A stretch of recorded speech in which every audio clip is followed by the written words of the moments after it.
자, 반갑습니다. 어디 한번 찍어봅시다. 6월 모의평가 그 기출문제 풀이. 참, 내가 어저께 우리 학교 애들한테 기출풀이 하려고 시험지를 가져왔나 확인했더니 2명밖에 안 가져와가지고 굉장히 약간의 화를 내면서 어떻게 시험지도 안 가져오냐 이러면서 풀이를 했는데, 또 풀이를 해달라는 사람이 인터넷에 있어서 해야겠다라는 생각으로 오늘 준비했고요. 자, 일단 총평을 해보면은 문제 너무 쉬웠고요, 너무 깔끔했고 너무 좋았다. 사실 6월 모평은요 조금 쉽게 나오는 경향이 있거든요. 그래서 제가 알기로 지금 1등급 예상 컷이 거의 다 맞은 사람을 예상하고 있는데, 아무래도 문제가 좀 쉬웠어요. 1회독을 하거나 2회독 한 사람들은 다 문제를 풀었을 것 같고, 선생님이 수업 시간에 얘기한 것만으로도 다 문제를 푸는 데는 큰 무리는 없었고, 어쨌든 생일의 특징이 애들이 기출이 되었던 것 위주로 문제를 내게 되면은 진짜 틀리질 않는 것 같아요. 그래서 만약에 여러분들이 이번에 좀 실수가 있었다면, 특히 15번을 좀 많이 실수했던 것 같은데, 한번 체크해 보면서 왜 틀렸는지를 보도록 하겠어요. 요즘에 해설 강의가 빨리빨리 안 올라오더라. 네, 그 EBS도 그렇고 학원도 그런 것 같고, 좀 이렇게 예전에 비해서 해설 강의가 빨리빨리 안 올라와. 왜 그러지? 1번 문제.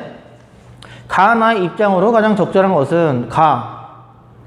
자, 윤리학은 일상생활 속에서의 여러 가지 문제를 해결한다. 실천 윤리학이고요. 실천 윤리학이고요. 나, 언어, 좋다, 옳다와 같은 단어의 쓰임을 명확하게 구명한다. 메타 윤리학이죠. 메타 윤리학입니다.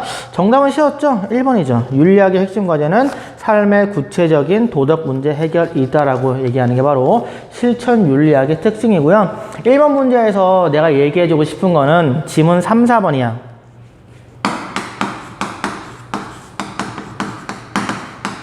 자, 3, 4번 모두 기술 윤리학에 대한 내용인데, 이 기술 윤리학은요, 윤리학사에 있어서 정말 의미가 없는 놈이야. 그냥 완전히 그냥 있긴 있는 앤데, 문제를 내기 위해서 우리가 윤리학의 구분해서 다루고 있는데, 얘가 또 3, 4번 지문으로 나온 거 봐봐. 자, 3번. 윤리학의 핵심 과제는 도덕적 관행에 대한 인과적 서술이다.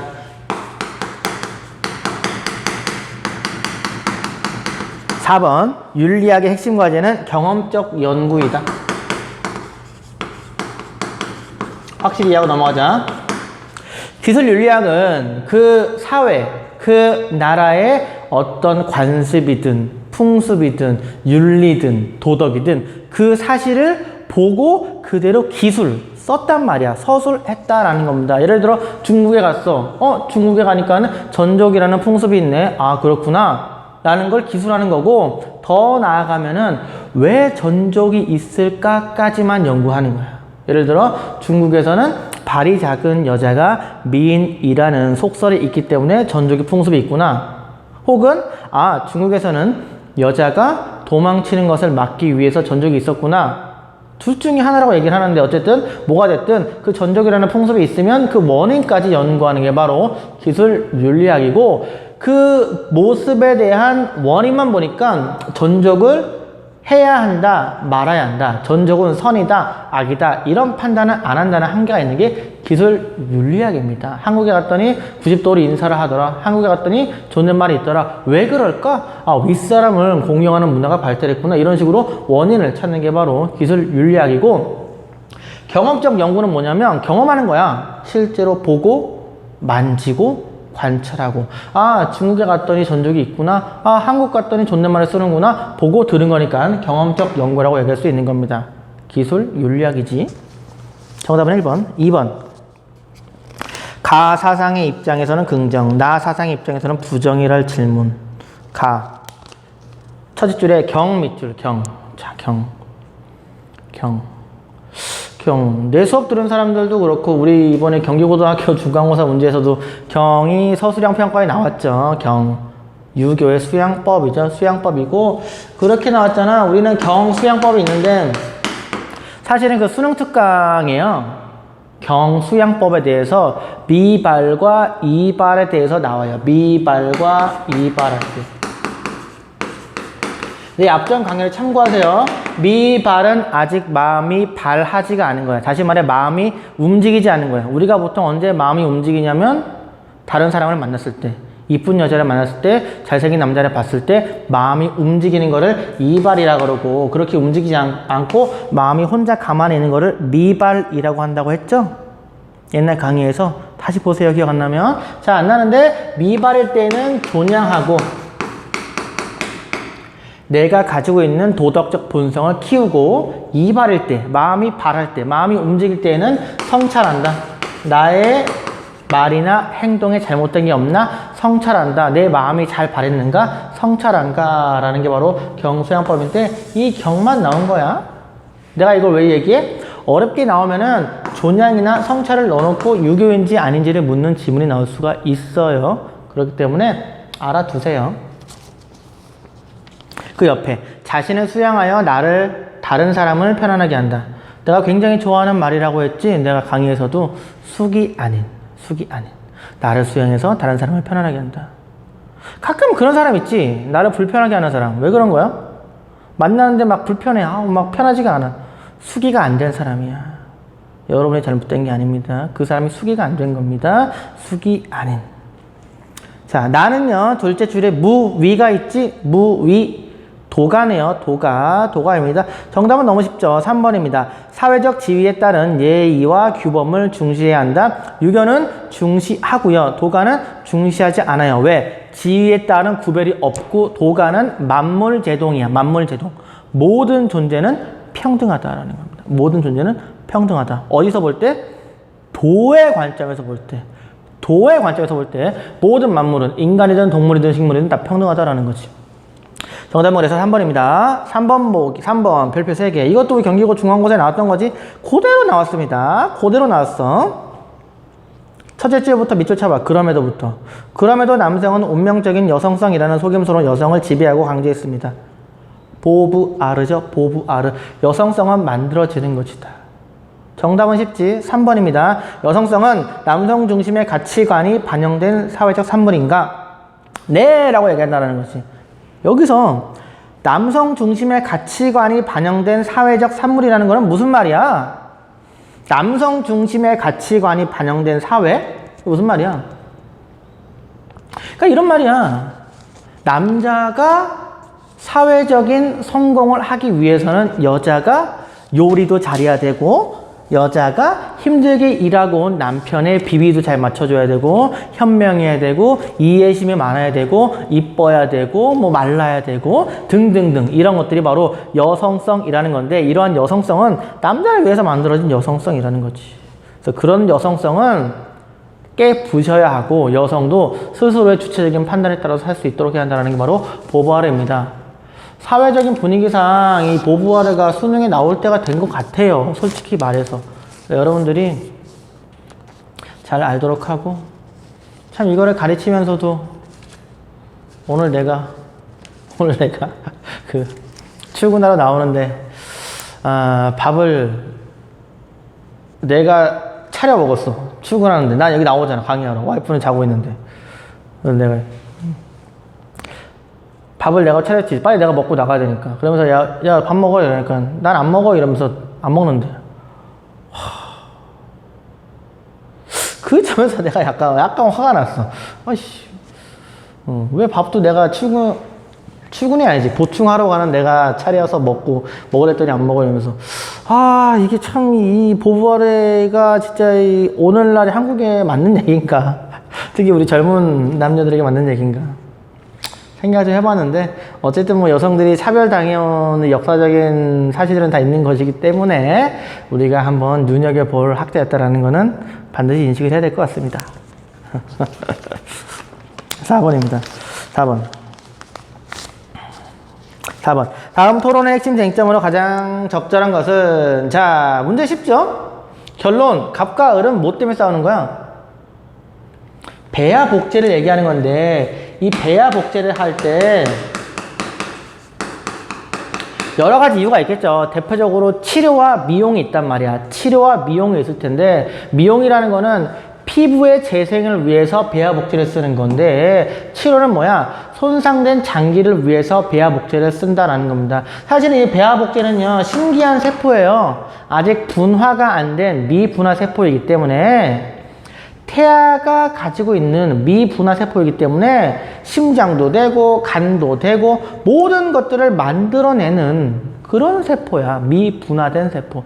그러니까 손상된 나의 장기, 심장이 됐든 간이 됐든 어디에든 갖다가 주입을 하면은 심장이 재생되고 간이 재생되는 이러한 미분화 세포인데, 이런 것들을 지금 우리가 배아 복제를 연구할지 말지를 고민하는 논쟁거리인 것이었죠.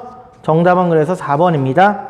치료 목적의 인간 배아 복제는 허용될 수 있는가에 대해서 토론하고 있다는 거고, 선생님은 이 4번 문제의 배아 복제는요, 이제 너무 옛날 얘기고 재미도 없는 거고, 올해 여러분들이 나올 수 있는 주제는요, 적어봐. 임신 중절. 낙태 얘기하는 거지. 임신 중절. 그리고 유전자 조작. 그리고 안락사. 이 세 가지 주제를 눈여겨보면 좋겠다라는 게 쌤의 생각입니다. 임신 중절, 유전자 조작, 안락사. 나는 특히 임신 중절이랑 유전자 조작이 나올 때가 됐다라는 거예요. 자, 5번입니다. 하나, 둘, 셋, 넷, 다섯, 여섯, 일곱 번째 줄에 공포의 발견술 밑줄 방금 했다. 누구야? 요나스.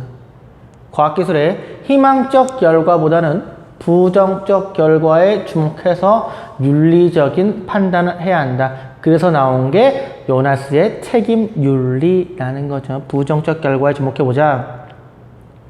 정답은 너무 쉬웠어요. 정답은 1번입니다. 기억. 과학기술자의 연구의 자유는 무제한적으로 허용되면 안 되겠죠. 미래 세대에게 줄 수 있는 부정적인 영향들을 고려해서 허용을 안 시켜야겠지. 니은. 과학기술자는 연구의 장기적 결과를 고려해야 하는가? 맞죠. 요나스가 중시했던 거는 책임의 대상으로 미래 세대였기 때문에 정답은 그래서 1번입니다. 넘어가. 자, 내가 안 다루는 보기는 질문을 하세요. 진짜 몰라서 안 하는 게 아니고 시간 관계상 안 하는 겁니다. 너무 쉽기도 하고. 근데 또 모를 수도 있으니까. 얘기는 질문을 언제든 하면은 댓글 달면 되니까. 6번입니다. 갑을 사상가들의 입장으로 가장 적절한 것은 갑. 목민관 밑줄 치고 목민관 나오면 바로 누구야? 정약용이야. 정약용이 쓴 책이 뭐야? 목민심서야. 목민심서라는 책은 뭐냐면 목민관이 어떻게 행동해야 하는가를 쓴 건데, 그 목민관은 지방의 관리야. 지방의 관리가 뭘 하느냐? 백성들의 분쟁을 잘 조절해야 한다. 판단해줘야 한다. 백성을 사랑해야 한다. 청렴해야 한다. 뭐 성실해야 한다. 등등등을 많이 쓴 건데, 특히 오늘날 우리가 목민심서에서 정약용이 중시했다고 생각하는 덕목 중에 강조하는 게 청렴이야. 청렴이고요. 청렴이고, 이 청렴은 우리가 뭘 얘기해? 공과 사가 있을 때 관리는 자신의 사적인 이익보다 공적인 이익을 중시해야 하고, 같은 말로 사적인 이익 때문에 우리가 할 수 있는 부정부패에서 벗어나야 한다라는 게 청렴의 내용입니다. 또한 이 부정부패는 왜 발생해? 연고주의 때문에 발생한다고 그랬지. 특히 세 가지 이유. 혈연, 학연, 지연. 혈연, 학연, 지연, 이러한 나의 사적인 관계를 통해서 발생하는 부정부패로부터 벗어나서 지방의 관리는, 장관은, 국회의원은 공적인 이익을 추구해야 한다라는 게 오늘날 지금 정약용이 말하는 겁니다. 오케이? 그러니까 중요한 거야. 많은 사람들이 지금 혈연 때문에 얼마나 많은 문제제기를 당하고 있습니까? 혈연 쉽지 않아요. 혈연. 그래서 나온 게 을이에요. 뭐냐? 첫째 줄에 밑줄 쳐봐. 구성원들이 각자의 덕.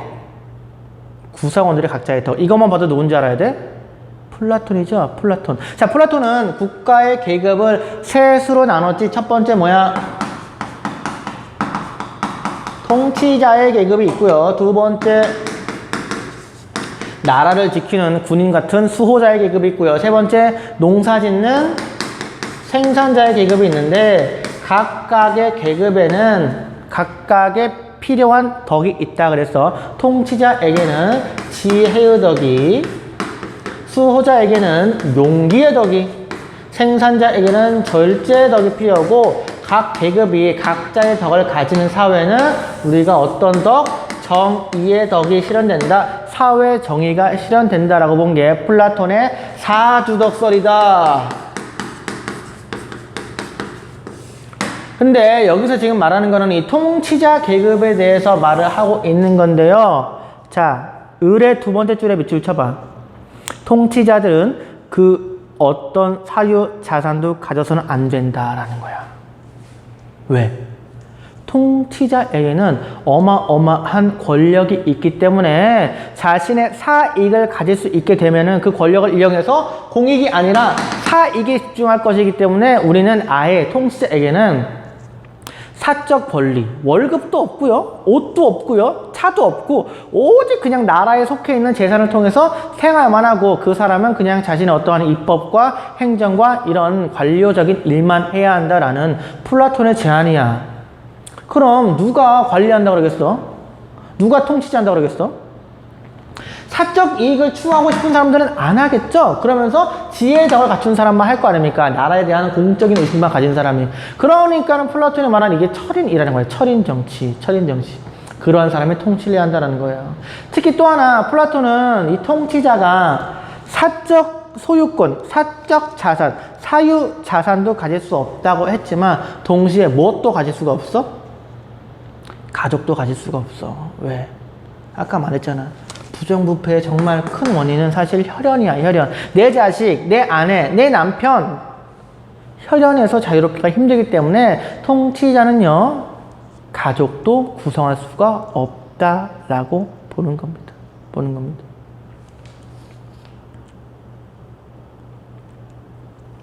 플라톤. 자, 정답은 그래서 3번입니다. 을. 통치자는 지혜의 덕을 발휘하여 정의로운 국가를 추구해야 한다? 맞는 얘기죠. 을에게 맞는 얘기인 거고요. 5번 봐봐. 지문 5번. 갑, 을. 올바른 통치를 위해 다스리는 자는 사유재산을 금지하는가? 사유재산 금지는 누구만 말하는 거야? 을만 말하는 거지. 정약용은 말을 하고 있지 않아요. 청렴하고 검소해야 한다고 말해. 검소. 알겠습니까? 정답은 그래서 3번입니다. 3번. 특히 요즘에 국회가 새롭게 구성이 되면서 국회의원 월급을 줄이자 뭐 이런 얘기들이 많이 나오는데 관련해서 좀 여러분들이 알면 좋을 것 같아요. 7번입니다. 그리고 뭐 여담이지만 하나만 더 하면 자유주의 사회에 과연 통치자에게 이제 이 청렴과 뭐 사적 소유의 폐지만 얘기하면은 과연 될 수 있을까? 시대가 달라졌기 때문에 오히려 더 이 안정적인 보장을 해주는 게 낫지 않을까? 라는 생각도 하는 사람이 있을 거예요. 그런 점도 좀 고민을 해봐서 좀 토론을 하면 좋은데 시간이 없으니까 그냥 한번 각자 고민해봐. 어떤 게 좋을지. 나도 그냥 뭐 계속 고민 중입니다. 자, 7번입니다. 갑의 사상가들의 입장으로 옳지 않은 것은요. 갑. 첫째 줄에 정의로운 사회는 평등한 자유와 공정한 기회균등을 보장하는 제도를 가진다. 롤스고요. 을. 취득에서의 정의의 원리. 밑줄. 노직이죠. 노직. 자, 노직이 말할 때 취득할 때 정의로우려면 어떻게 해야 돼? 취득할 때 정의로우려면 노직은 정의 원칙이 취득, 이전, 교정이잖아. 취득, 이전, 교정. 자, 이 중에 취득은 뭐야? 정당한 노동의 대가야. 내가 정당하게 노동한 거에 대한 대가를 취득할 수 있다는 게 취득의 원칙입니다. 노직이에요. 자, 정답은 몇 번이냐면 5번입니다. 5번. 갑, 을. 정당한 분배는 선천적 재능에 비례하는 보상을 제공하는 것이다. 노직에게는 맞지만요.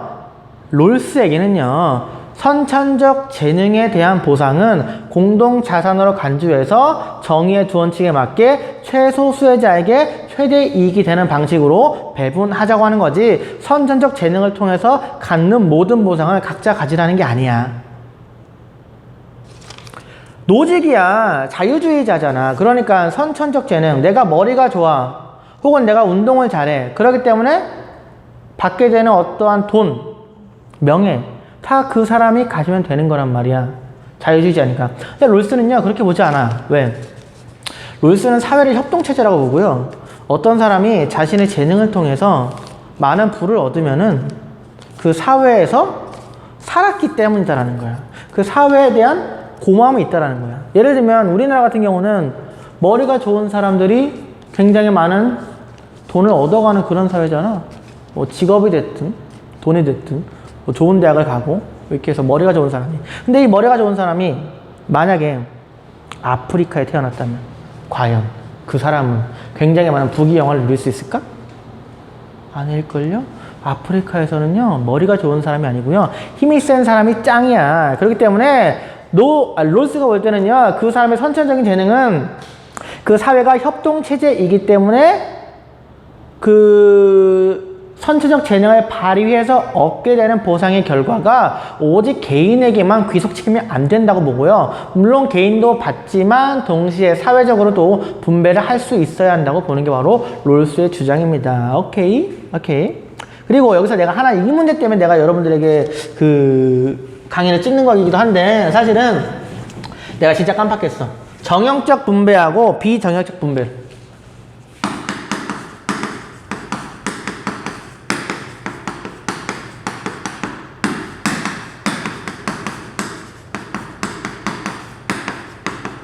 자, 정형적 분배는 분배의 기준이 미리 정해져 있다라는 거고요. 비정형적 분배는 분배의 기준이 미리 정해져 있지 않다는 건데 이게 왜 나왔냐면 노직이 롤스를 비판하면서 나온 건데 노직이 보기에 나 같은 자유주의자인 노직이 보기에 롤스의 정의 두 원칙은 말이야 정형적 분배이다. 분배의 기준이 미리 정해져 있다. 뭐 사회주의자가 말하는 필요에 따라서 분배를 정해 놓는 것처럼 롤스의 분배 기준도 이미 분배 기준에 정해져 있는 정형적 분배 기준이다. 그럼 누가 자유롭게 자신의 경제 행위를 하겠는가? 라고 얘기하는 건데요. 자, 어떻게 되냐면 우리가 어떠한 과정이 있어요. 개인들이 생활하는 얻기 위한 자유롭게 공부도 하고 노동도 하고 계약도 맺고 등등의 과정이 있고 그 결과 우리는 어떠한 분배가 이루어지게 되는 거죠. 분배가 이루어질 때 노직이 보기에 롤스는요 이렇게 개인들이 열심히 노력한 과정에 대해서 이 분배하는 과정에서 분배하는 기준이 있다라는 거야. 정의의 두 원칙이라는.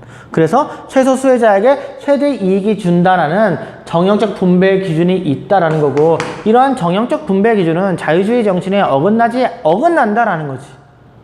하지만 노직은 자신의 분배 기준은요 비정형적이다. 어떠한 결과가 있을 때 분배 기준을 미리 정해놓는 게 아니고 과정에서 많은 개인들이 있잖아. A도 있고 B도 있고 너네 댓글 단 애들 다 있지. 다 알고 있는데 댓글 단 애들 댓글 단 애들이 있다고 쳐봐. 그럼 너네들끼리 자유롭게 경제 행위를 하는 거야. 사고 팔고 계약 맺고 등등 해가지고 나온 결과가 있으면은 그걸 그대로 어떤 기준에 따라 분배하는 게 아니고 그냥 그걸 그대로 소유로서 인정을 해줘야 한다라는 게 바로 노직이 말하는 비정형적 분배이고 자유주의에서는 비정형적 분배가 더 적합하다라고 얘기하고 있는 거죠.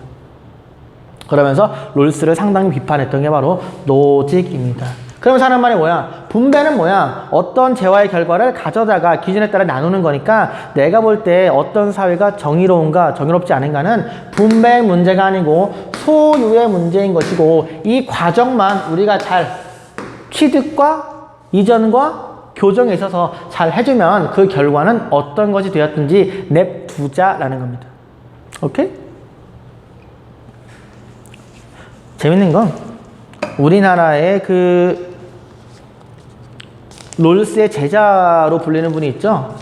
그래서 황경식 교수님이라는 분이 계셔서 그분이 이제 롤스의 제자니까 롤스의 쓴 책인 정의론도 그분이 번역하고 우리나라에서는 롤스에 대해서는 제일 대가라고 알려져 있는데 지금 서울대 철학과 교수를 하시다가 관두셨는지 모르겠는데 그분이 그런 글을 썼어요.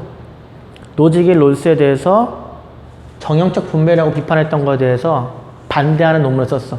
롤스의 분배 기준은 정형적 분배가 아니다. 비정형적 분배이다. 라는 논문을 써가지고 공부할 때 이제 그렇구나 하면서 읽었는데 참 수능 기출에는 이제 노직이 비판한 이 롤스는 정형적 분배라는 걸 통해서 기출이 많이 되고 있어요. 그래서 이런 것들이 지금 369에 차곡차곡 쌓여오고 있는 거야.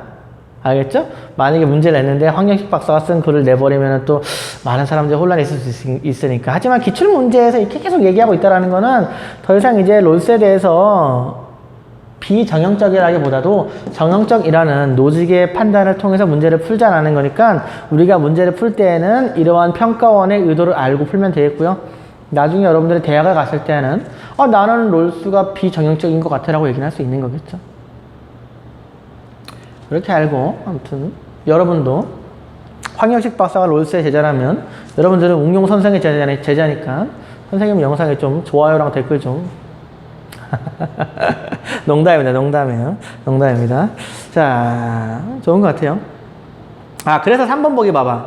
사회적 유용도나 도덕적 공과에 따른 분배의 원리는 정형적이다. 그러니까 사회적 유용도는 보통 우리가 공리주의, 최대 자수의 최대 행복을 얘기하는 거고요. 도덕적 공과는 그 사회에 기여한 바에 따라서 도덕적으로 착한 일을 많이 한 사람은 많이 받고 도덕적으로 악한 사람은 주지 않는다라는 건데 이러한 분배 원리는 정형적이다라고 얘기를 할 수 있겠죠. 노직의 입장에서는. 그렇죠. 뭔가 분배 기준이 정해져 있지면 안 된다는 거야. 과정만 중요하다는 거야. 과정에서의 개인들의 자유로운 경제 행위가. 4번. 분배의 정당성은 분배된 결과보다는 분배의 역사적 과정이 달려있다. 그렇죠. 이 결과를 분배 기준으로 나누는 게 아니고 이 과정에서의 어떤 역사적인 시간적인 과정이 있잖아. 그 역사적 과정이 정당한 거는 우리가 정당한 소유로 인정을 해야 한다는 게 노직의 주장이 되겠죠. 오케이. 그래서 정답은 5번이 됩니다. 자, 8번. 8번부터는 조금씩 빨리 가자. 이렇게 하나하나 다 얘기하게 되면은 시간이 너무 없고 특히 내가 수업을 안 한 부분은 앞으로 수업을 할 거기 때문에 그때 더 이론 강의할 때 얘기해 줄 테니까 8번이 또 거주가 나왔어. 이게 첫째 줄에 봐봐. 거주 밑줄 쳐봐. 거주하면 그냥 우린 무조건 누구야? 하이데거가 말하는 이제 고향의 상실 얘기를 하는 건데 우리가 지금은요 집을 어떻게만 봐? 얼마나 나에게 편리한지 혹은 집값이 올라가지고 돈이 되는지 이런 기준에 비추어서 편리성과 경제성에 비추어서 우리가 어떤 집을 선택하고 거주하고 이러는데 사실 거주라는 거는 뭐냐면 하이데거가 보기에 인간의 본질을 회복하기 위한 과정이고 행위이고 노력이다라는 거고 오늘날의 아파트나 오피스텔 같은 거주는 이러한 인간이 자신의 본질을 찾아가는 실존을 찾아가는 사유에 있어서 도움이 전혀 되지가 않더라. 그러면서 하이데거는 이러한 어떠한 무자별적인 재건축이나 재개발 같은 게 아니고 그런 걸 떠올려 보세요. 마을에 있어. 마을에 입구가 있고 마을에 입구를 가면은 마을의 시그니처인 정원이 있고 나무가 있고 마을 사람들이 어울려 살고 그 마을의 전통이 있고 난 거기 살면서 그들과 대화하고 신과 만나고 자연과 만나고 죽은 사람과 만나고 역사적 관습과 만나는 그런 곳에서 나는 누구인가 이런 것들을 알아가는 그런 과정 이런 게 바로 거주라는 거야. 알겠어요? 나중에 얘기해 줄게. 진도 나갈 때. 그래서 정답은 4번이 되는 겁니다. 거주는 친숙한 공간에서 편안함을 얻고 삶의 기초를 발견해 가는 거죠. 나의 존재의 본질을 찾아가는 그러한 과정이다. 나의 실존을 회복하는 그런 과정이 바로 삶의 기초를 발견하는 과정이다라는 거고요. 사실은 이 1, 2, 3, 5 선지는요.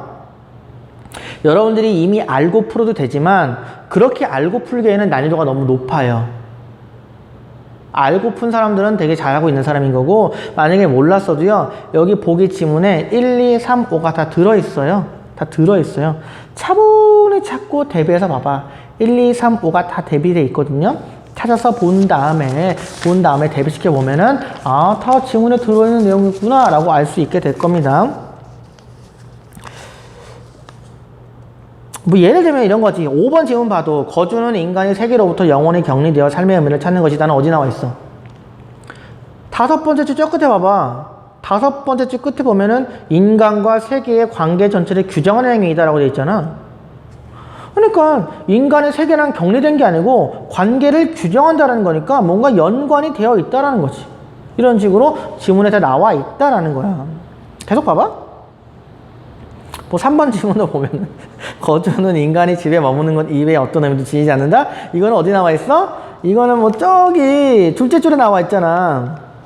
우리가 단순히 어떤 낯선 공간에 존재하거나 머무르는 것 이상의 의미를 지니고 있다고. 이런 식으로 어떤 의미도 지니지 않는다가 아니고 이상의 의미를 지닌다고 나와 있기 때문에 이런 걸 보고 풀면 되는 거예요. 보고 풀면 1, 2, 3, 5 다 마찬가지. 이렇게 보고 풀면 된다는 거지. 아 맞아, 다 해봐. 해봐. 야 1번은 거주는 행위나 능력이 아니라 장소에 속해 있는 방식이다. 이것도 방금 둘째 줄에 말한 것처럼 우리가 단순히 어떤 낯선 공간에 존재하거나 머무르는 것 이상, 장소에 속하는 것 이상이고요. 거기에서 능력이나 행위가 중요하다는 말은 맨 밑에서 셋째 줄 행위라는 단어 있지? 그리고 그 밑에 줄 능력이라는 단어 있지? 행위나 능력을 통해서 거주의 방식이 결정된다 라는 얘기를 우리가 도출할 수가 있는 거야. 지문에서. 두 번째 2번은 삶의 의미가 담겨있는 거주는 인간에게 선천적으로 주어져 있다가 아니고 이건 뭐야? 맨 밑에서 두 줄 위에 저 끝에 맨 밑에서 두 줄 각별한 노력을 통해 된다. 각별한 노력. 노력이 선천적이에요? 후천적이란 말이야. 후천적으로 이루어지는 것이다 라고 다 나와 있어. 지문에. 그러니까 내가 만약에 모르는 문제가 나왔어. 어려운 거야. 8번은 누가 봐도 어려워. 그렇기 때문에 이럴 때는 차분차분 지문과 OX를 대비해서 푸는 노력도 필요하다. 내가 이거를 얘기 안 하고 니네가 대비를 해봤어야 되는데. 괜히 말했네. 근데 안 들은 척하고 다시 해봐. 안 들은 걸로 하고 다시 해보세요. 자, 9번입니다. 별표 하나. 해외 원조가 나왔는데 해외 원조는 내가 올해 수능 때 너무 중요하다고 얘기하는 내용이죠. 왜? 코로나 때문에 세계 국가들끼리 도와줘야 될 일들이 굉장히 많아요. 굉장히 많다라는 겁니다. 자, 갑. 넷째 줄에 원조의 의무는 고통받는 사회가 적정 수준의 제도들을 갖출 때까지 유효합니다. 롤스지? 롤스. 고통받는 사회가 질서 정연한 사회가 될 때까지. 고통받는 사회를 질서 정연한 사회로 될 때까지는 원조를 해야 한다라고 말하는 게 롤스인 겁니다. 그럼 여기서 말하는 질서 정연한 사회는 어떤 사회야? 어떤 사회야? 크게 두 가지 조건이 있다 그랬어요. 아직 수업 안 했구나. 크게 두 가지 조건이 있어. 첫 번째 뭐야? 인권이 보장되고. 나도 쓸게. 인권의 보장. 두 번째, 기본적 필요의 충족. 기본적 필요 충족. 자, 인권이 보장되고 기본적인 필요가 충족되는 질서 정연한 사회가 되면은 원조를 그만해야 한다는 게 롤스의 주장이야. 그렇게 되면은 이 조건들이 충족된 질서 정연한 사회에서는 그 사회에 속한 사람들이 스스로 정의의 두 원칙과 같은 원칙을 만들어서 살아갈 수 있을 것이다 라는 게 롤스의 주장이니까 이거 이상 간섭하게 되는 것은 진짜 간섭이다라는 거야. 간섭이다라는 거야. 그 나라의 주권을 보장해야 한다라는 겁니다. 그래서 정답은 1번이야. 원조 대상국의 정치 문화 개선을 강제해서는 안 된다가 맞는 거야. 이 질서 정연한 사회까지만 만들어줘야지. 특히 어떠한 정치적인 내가 너네 원조 해줄게. 그런데 너네 나라는 지금 정치 체제가 정치 문화가 안 돼 있어. 이 사람 고용해. 이렇게 말을 하면 안 된다라는 겁니다. 그 나라의 주권이 있잖아. 그러니까 인권 보장과 기본적 필요 충족까지만 해야 한다라는 거야. 그게 바로 질서 정연한 사회라는 거고. 이 사회가 되면은 정의의 두 원칙들을 만들 수 있으니까. 정답은 1번입니다. 10번입니다. 자, 11번하고 10번하고 11번을 좀 다시 찍어야 될 것 같아요. 중간에 좀 에러가 나가지고 10번, 11번을 좀 편집을 하기 위해서 옷이 잠깐 바뀌었죠? 앞에하고. 약간 그 편집하는 과정에서 편집을 자르다가 아예 영상이 중간에 잘려가지고 이상하더라고. 자, 10번. 가의 갑을병 사상가들의 입장에서 서로에게 제기할 수 있는 비판을 나 그림으로 표현할 때 A에서 F에 해당하는 내용으로 가장 적절한 것은 갑. 셋째 줄에 종신 노역형 밑줄을 치고 범죄 예방을 위해서 사형제도보다 종신 노역형 평생 동안 감옥에서 노동을 시키는 게 범죄 예방에 효과적이다. 베카리아죠. 베카리아. 갑은 베카리아. 형벌은 해악이다. 하지만 밑줄 공리의 원리. 자, 형벌은 해악이지만 공리의 원리에 따라 이익이 더 많기 때문에 형벌을 통해서 사형제도를 해야 한다고 주장한 벤담이고요. 병, 두 번째 줄에 오직 보복법만이 보복법.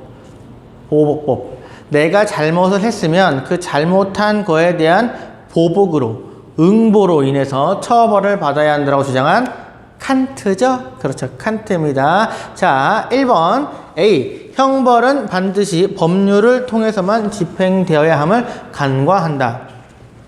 형벌을 죄를 통해서 집행되어야 한다라는 내용이 뭐냐면 죄형 법정주의예요. 죄형 법정주의.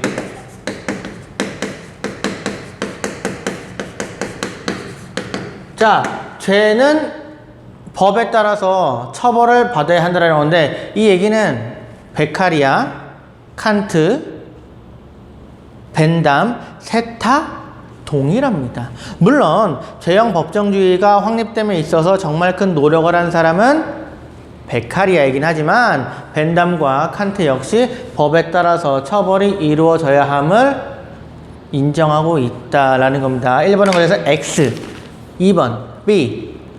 형벌은 범죄의 사회적 해악에 비례해 부과되어야 함을 간과한다.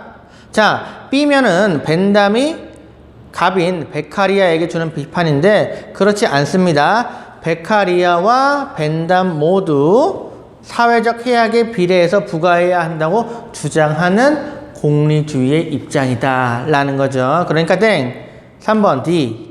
범죄 피해자의 보복 의지가 형벌의 근거임을 간과한다. 벤담이 보기에 칸트가 보복 의지가 형벌의 근거임을 간과한다?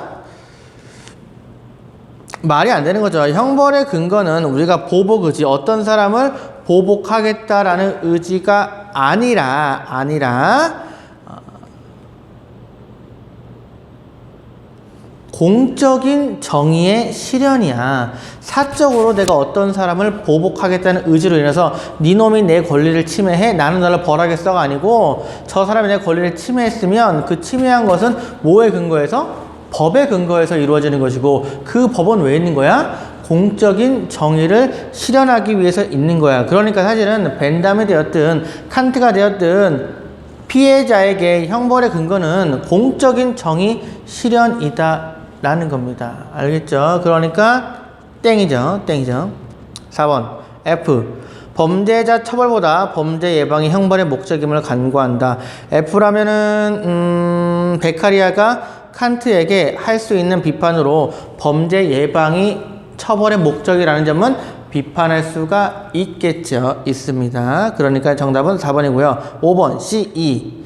형벌이 보편적 도덕 원리에 근거해야 함을 간과하고 있다. 자, 칸트가 베카리아나 벤담에게 너네 형벌 기준은 보편적 도덕 원리를 간과한다고 말할 수 있을까? 없어요. 왜? 벤담과 베카리아도 보편적 도덕 원리인 공리의 원리에 따라서 형벌이 이루어져야 한다고 보고 있기 때문에 이런 식으로 5번처럼 비판할 수는 없다라는 거죠. 그래서 정답은 4번입니다. 11번 시민불복종 문제입니다. 갑을 사상화의 입장으로 적절하지 않은 것은 갑 둘째 줄 저 끝에 밑줄을 쳐봐. 다수가 갖는 정의감. 자, 다수가 갖는 정의감에 따라서 시민불복종을 해야 한다. 누굽니까? 롤스인 거고 여기서 다수가 갖는 정의감은 구체적으로 정의의 두 원칙이죠. 정의의 두 원칙이고 그 중에서도 평등한 자유의 원칙과 균등한 기회 제공의 원칙이지 균등한 기회 제공의 원칙 두 가지. 평등한 자유의 원칙과 근데 왜 기회 균등의 원칙이라고 하자. 그냥 뭐 균등한 기회 제공의 원칙? 평등한 자유의 원칙과 기회 균등의 원칙에 따라서 시민 불복종이 이루어져야 한다는 롤스인 거죠. 을 둘째 줄의 중간쯤부터 밑줄을 쳐보자. 우리는 중단시키려고 하는 악의 크기와 우리의 행위가 가져올 법과 민주주의에 대한 존중의 심각한 감소 정도를 저울질해봐야 한다. 싱어인 거죠. 시민 불복종 운동을 공리의 원리에 따라서 이익이 많으면 하고 손해가 크면 안 하고 성공할 만하면 하고 성공 못할 것 같으면 안 하는 싱어의 주장이다라는 거죠. 공리주의. 자, 1번 갑. 시민 불복종은 민주적 체제의 합법성을 인정하는 시민의 행위이다? 맞아요. 시민 불복종은 저항권이 아닙니다. 내가 속한 체제, 특히 롤스가 긍정하는 민주적 체제의 합법성을 긍정하는 운동이다라는 겁니다. 맞죠? 2번. 거의 정의로운 사회에서 부정의한 모든 법은 시민 불복종의 대상이에요? 모든 법은? 아니에요. 사소한 것까지 다 우리가 불복종할 수는 없어요. 법이 한두 개도 아니고 어떻게 다 우리가 불복종을 하겠습니까? 심각하게 기회 균등의 원칙이나 평등한 자유 원칙을 어기는 경우에 한해서 우리는 불복종 운동을 한다는 것이 심각하게 위배할 경우라는 겁니다. 정답은 그래서 2번이 되겠습니다. 3번 을. 시민 불복종이 산출한 사회적 이익과 해악을 고려한다? 싱어에게는 맞는 거죠. 불복종의 공리를 따져보니까. 4번 부정의를 해결할 수 있는 합법적 방법이 우선적으로 고려되어야 한다. 자, 불복종은 최후의 수단이어야 한다는 겁니다. 최후의 수단. 어떤 부정의한 법이 있을 때 처음부터 불복종하는 게 아니고 마지막에 가서 하는 거고, 그 전에는 합법적으로 대응하는 거야. 민원도 제기해보고 뭐 공청회에도 참여해보고 입법 과정에도 참여해보고 뭐 국회의원에게 편지도 써보고 이런 식으로 또 선거도 열심히 하고 이런 식으로 하는데, 그게 안 될 때, 그러한 합법적인 방법이 안 될 때 불복종을 한다라는 거고요. 유일하게 최후의 수단을 통해서 불복종 운동을 하지 않는 사람은 소로입니다. 소로는 부정의한 법이 있으면 즉각적으로 불복종 운동을 한다고 했지만, 롤스나 싱어는 최후의 수단이라는 점 인정합니다. 5번 갑을. 시민 불복종 참여자는 위법 행위에 대한 처벌을 감수한다? 맞죠. 왜? 처벌을 감수해야 내가 속한 체제는 인정을 하게 되는 것이기 때문이죠. 법에 대한 존중감을 표현한다라는 거는, 체제를 인정한다라는 거는 롤스나 싱어에게 해당하는 내용이었다라는 겁니다. 좋아요.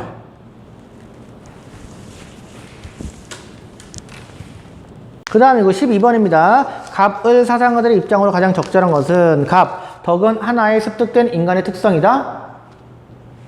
맥킨타이어죠? 덕은 후천적이다. 라는 을. 도덕법칙. 그냥 칸트다. 자, 정답은 2번입니다. 덕은 사회적 실천을 통해 선을 이루는 데 필요한 성품이다라는 거지. 공동체 속에서 잘 사는 것이 바로 덕이 있는 사람의 모습이니까, 사회적 실천을 통해서 그 사회에 기여하는 것이 바로 덕이다라는 거지. 1번은 왜 틀립니까? 인간은 타고난 덕의 실천이야. 타고난 게 아니지, 후천적이라니까? 타고난 게 아닙니다. 선천적인 게 아니라 덕은 후천적인 노력을 통해서 만들어진다라는 겁니다. 정답은 2번이고요. 나머지 뭐 쉽죠? 5번 지문 봐. 5번 지문. 야, 갑을. 행위의 도덕성 평가에서 동기와 감정은 배제되어야 한다. 을에게는 맞죠. 갑에게는 틀려. 왜? 덕이라는 거는 내가 덕 있는 행동을 하고 싶어서 하는 거야. 내가 지금 예를 들어서 지금 여기 수업을 하는 게 덕이 있는 행동이라면 수업을 하고 싶어서 하는 거야. 이런 게 바로 내 행위가 덕이 있는 행동이야. 그럴 때 하고 싶어서 하는 거야. 정답은 그래서 2번입니다. 13번. 셋째 줄에 인. 유교죠. 나. 첫째 줄에 공양. 불교죠. 이거는 너무 쉬운 문제죠. 정답은 5번입니다. 나. 도리에 어긋남이 없는지 성찰하며 음식을 먹어야 한다라는 거지. 그러니까 유교가 참 첫째 줄에 가 보면은 군자는 밥이 완성되기까지 기울인 노력과 식재료의 출처를 알아야 하고, 그러니까 어떻게 밥 먹을 때 감사합니다, 잘 먹겠습니다 라고 얘기하는 거는 요리해준 사람, 농부 다 고마움을 표현하는 거란 말이야. 그렇게 해야지. 나중에 여러분들 여자친구랑 데이트할 때 이렇게 하세요.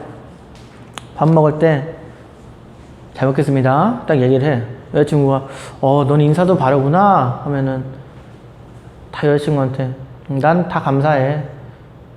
이 밥을 해준 요리사도 고맙고 쌀을 지어준 농부도 고맙고 같이 먹어준 너도 고맙고. 그럼 그 여학생이 뭐지 이 남자 뭐지 이 남자 하면서 사랑에 빠져서 결혼도 할 수 있고. 여학생도 마찬가지지. 난 모든 게 감사해. 응?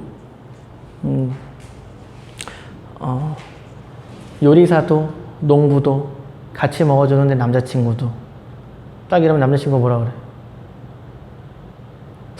그런 말 하면 남자친구는 또 얘 왜 이렇게 달라붙지? 좀 그런데 라고 생각할 수도 있나? 상황 봐가면서 해야 돼. 또 상황 봐가면서. 응? 남자랑 이런 말 하자고 하지만 남자랑 개는 다가가면 막 도망간다면서. 농담입니다. 농담이고. 어쨌든 농담이니까 어쨌든 정답은 5번이에요. 5번이고. 이 음식 얘기는 나중에 하겠지만 참 먹방 보면서 음식 예절에 대해 좀 배워야겠다. 음식 얘기가 기초에 계속 되고 있는데 먹방이 조금 도덕적으로 너무 생각 없이 먹는 것 같아. 자, 14번입니다. 신문 칼럼이다. 기억에 들어갈 내용으로 가장 적절한 것은 넷째 줄 봐보세요. 개인의 양심. 이게 뭐야? 개인 윤리고, 세 줄 밑에 제도적 장치 밑줄.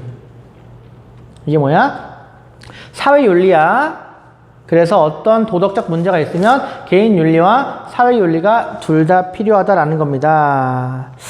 자, 정답은 2번입니다. 제도적 규제보다 자율적 규제가 적절한 해결 책임을 강구한다. 이 글쓴이의 칼럼은요, 자율적 규제가 필요하다는 입장이기 때문에 2번이 정답이 되는 겁니다. 글쓴이는 개인 윤리를 좀 강조하자라고 얘기하는 거죠.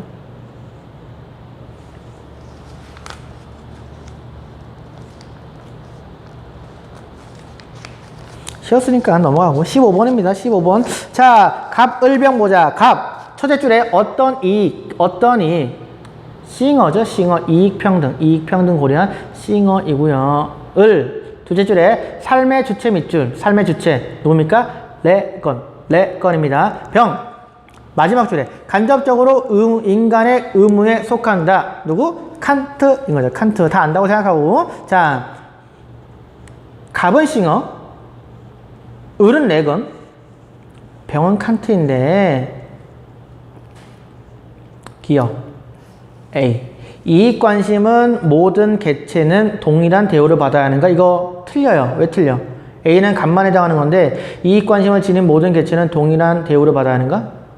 자, 동일한 대우가 아니에요. 싱어에게 이익관심, 쾌락과 고통이 이익관심인데 쾌락과 고통을 느끼는 모든 존재는 동등하게 고려하고 동등하게 배려하는 건 맞지만 그 동등한 고려의 결과로 대우하는 거는 달라. 알겠어요? 뭐 우리 인간끼리야 동등하게 대우한다는 거는 뭐 자유도 보장하고 평등도 보장하고 뭐 선거권도 보장하고 학습권도 보장하고 이런 것들을 해주는 게 대우인데 강아지들에게 이러한 뭐 정치적 권리라든지 교육의 권리를 주는 게 의미가 있어? 걔들은 별로 좋아하지도 않단 말이야. 그러니까 싱어가 보기에는 동등하게 대우할 필요가 없다라고 적절하게 대우해야 한다라고 얘기하는 거죠. 2번. 목적 그 자체로서 가치를 지닌 존재는 도덕적 존중의 대상이다? 틀려. 왜 틀려? 이거는 레건도 해당하고 칸트도 해당하는 거야. 자, 목적 그 자체로 가치를 지닌 존재. 자, 목적 그 자체의 가치가 뭐야? 내재적 가치라는 거야. 내재적 가치. 너네 내재적 가치가 뭐야? 만약에 이렇게 사람은 내재적 가치를 지니잖아. 중학교 도덕인데, 자, 얘가 사람이야. 근데 이 사람일 때, 이 사람이기 때문에 그 자체로 가치를 지니면 내재적 가치를 지닌 거야. 근데 이 사람 그 내재하는 게 아니고 다른 외적인 요인 때문에, 뭐 여기 있는 다른 외적인 요인 때문에 이 사람의 가치를 지니면 그때 이 가치는 외재적 가치라는 거야.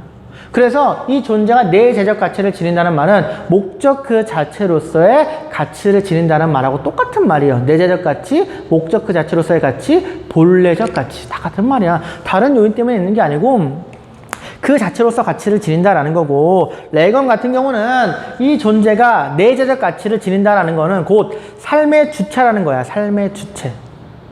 삶의 주체는 또 어떤 거야?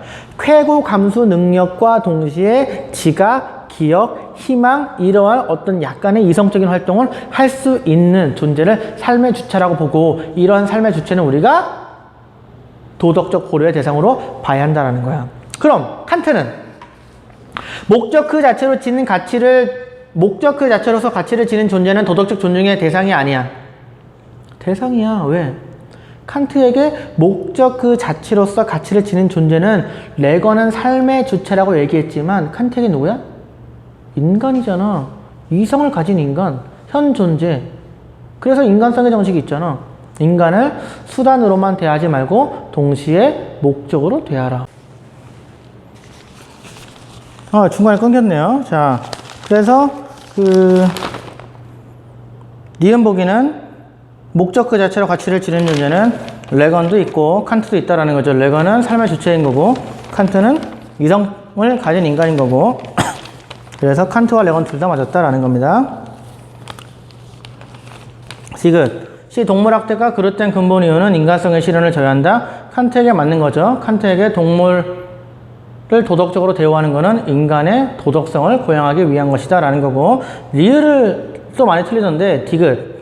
자율적 행위 능력과 무관하게 도덕적 지위는 부여되어야 한다. 여러분들, 자율적 행위 능력은요, 인간과 동물을 구분하는 기준인데 이거는 사실 중학교 때부터 나온 거야. 중학교 때부터 인간과 동물을 구분하면서 자율적이라는 건 뭐냐? 인간이 이성을 가지고 판단했고 내가 판단한 것에 기초해서 행동하는 것을 우리가 자율적 행위 능력이라고 합니다. 동물은 본능에 따라서 행동하는 것이고요. 그래서 이러한 자율적 행위 능력이 있으려면은 이성이 있어야 되는데, 레건이나 스팅어는 이성이 없어도 무관하게 도덕적 지위를 부여해야 한다라는 거니까 디귿에 들어갈 수가 있어요. 정답은 그래서 3번입니다.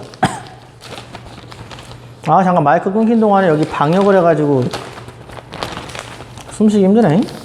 빠르게 해보자.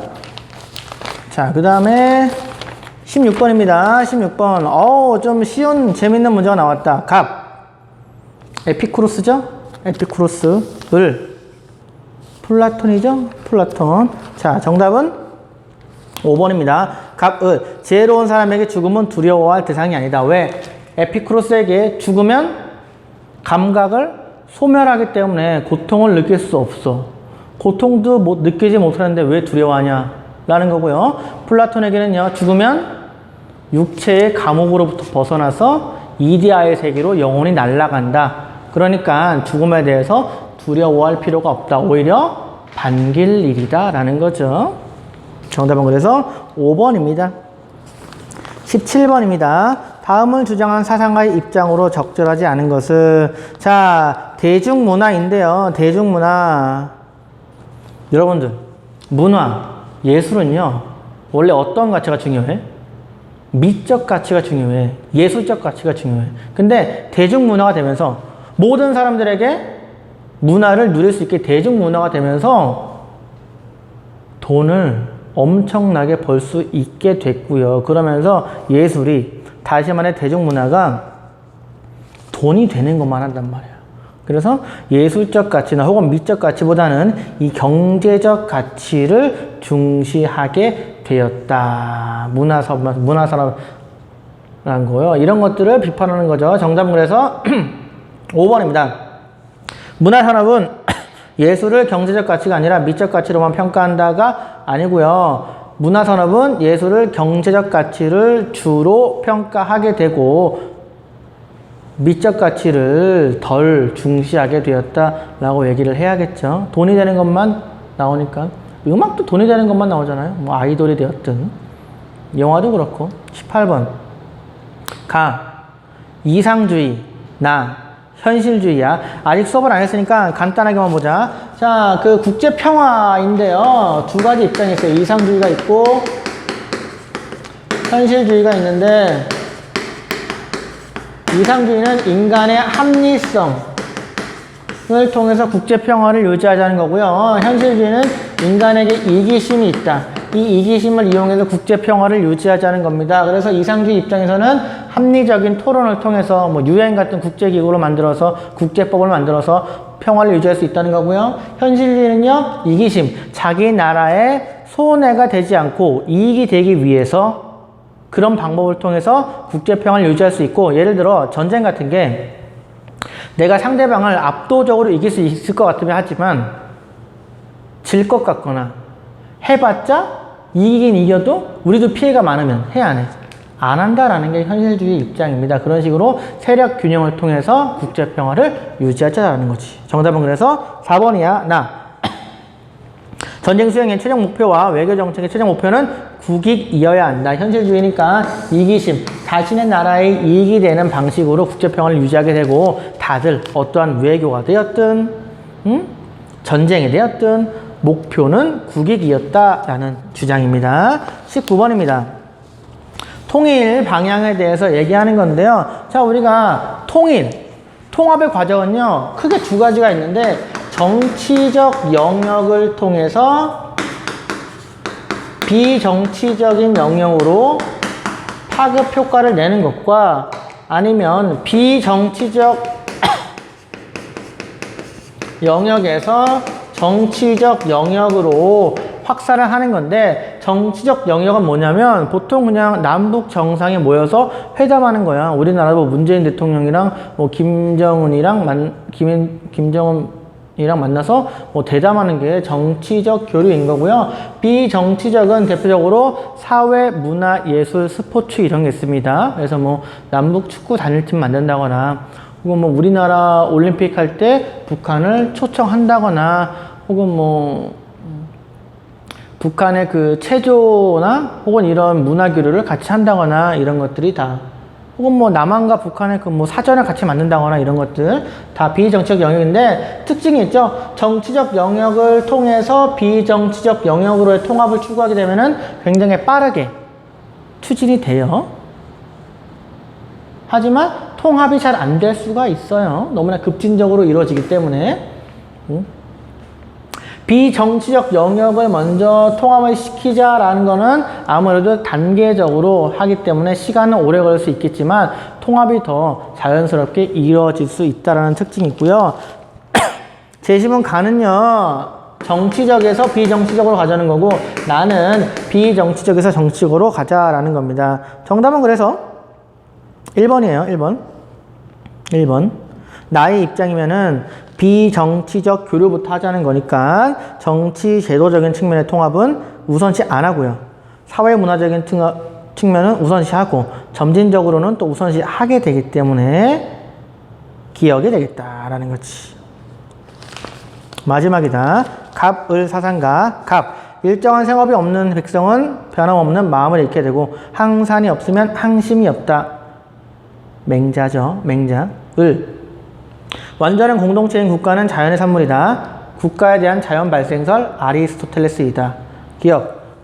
국가의 통치자는 덕으로 백성을 감화한다. 덕치. 맹자에게 맞고요. 니은. 백성의 도덕성을 유지하는데 경제적 안정이 필요하다. 그렇죠. 항산이 있어야 항심이 있다라는 거죠. 3번. 정치 공동체인 국가에서 인간은 선을 실현할 수 있다. 인간은 정치적 동물이기 때문에, 사회적 동물이기 때문에 국가에서 자신의 선, 구체적으로 자신의 행복을 실현할 수 있다라고 보는 겁니다. 을도 맞아요. 리을. 갑을. 국가는 자연 상태에서 벗어나려는 인간들의 계약으로 수립된다? 아니에요. 리을의 이 계약으로 수립된다라는 거는 사회 계약론의 입장이고, 맹자나 아리는 사회 계약론과는 거리가 먼 사람입니다. 너무 고생했고요.